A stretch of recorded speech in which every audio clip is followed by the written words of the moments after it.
तो आज हम बात कर रहे हैं म्यांमार में उल्फा आई के कैंप्स पर हुए कथित भारतीय ड्रोन हमलों की। खबरें काफ़ी आ रही हैं, कुछ न्यूज़ आर्टिकल्स हैं, उल्फा आई के अपने बयान हैं और फिर भारतीय सेना की प्रतिक्रिया भी है। जी हाँ। तो कोशिश यही रहेगी कि ये जो अलग अलग दावे हैं, खंडन है, इनके बीच क्या मुख्य बातें हैं वो समझें।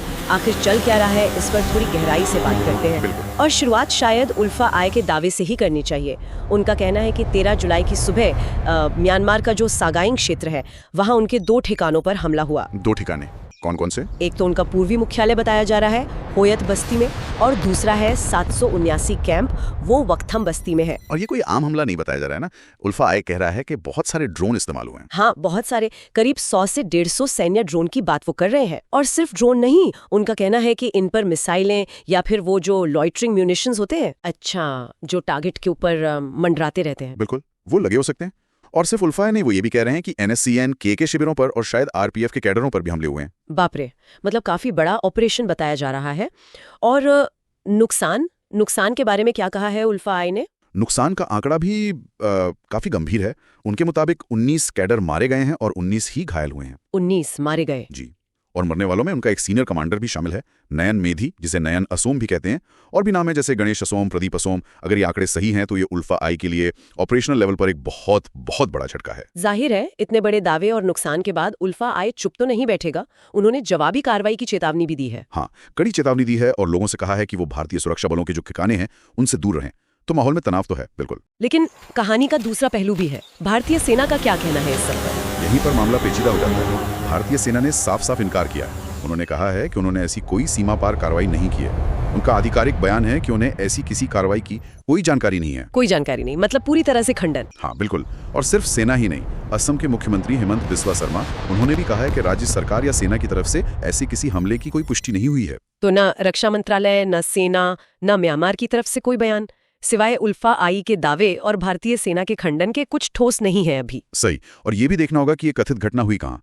सागाइंग क्षेत्र, भारत म्यांमार सीमा पर, वो भी नागा सेल्फ एडमिनिस्ट्रेटेड जोन के काफी अंदर। हाँ, वो तो काफी दुर्गम इलाका है। वहां से स्वतंत्र पुष्टि मिलना तो मुश्किल ही होगा। और बात याद रखनी होगी, म्यांमार में 2021 से जो गृह युद्ध चल रहा है, उसकी वजह से सागाइंग जैसे इलाके विद्रोहियों के लिए एक तरह से कहें तो सुरक्षित पनाहगाह बन गए हैं। सीमा पार के खतरे और जटिल हो गए हैं।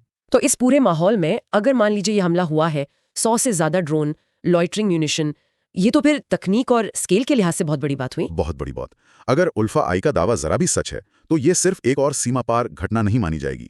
ये भारत की जो काउंटर टेररिज्म रणनीति है उसमें एक अहम मोड़ हो सकता है। मतलब किस तरह का मोड़? मतलब ये कि शायद अब भारत रियल टाइम इंटेलिजेंस के आधार पर म्यांमार जैसे देश के अंदर जाकर बिना सार्वजनिक तौर पर स्वीकार किए ऐसी हाईटेक कार्रवाई करने में सक्षम है या कर रहा है।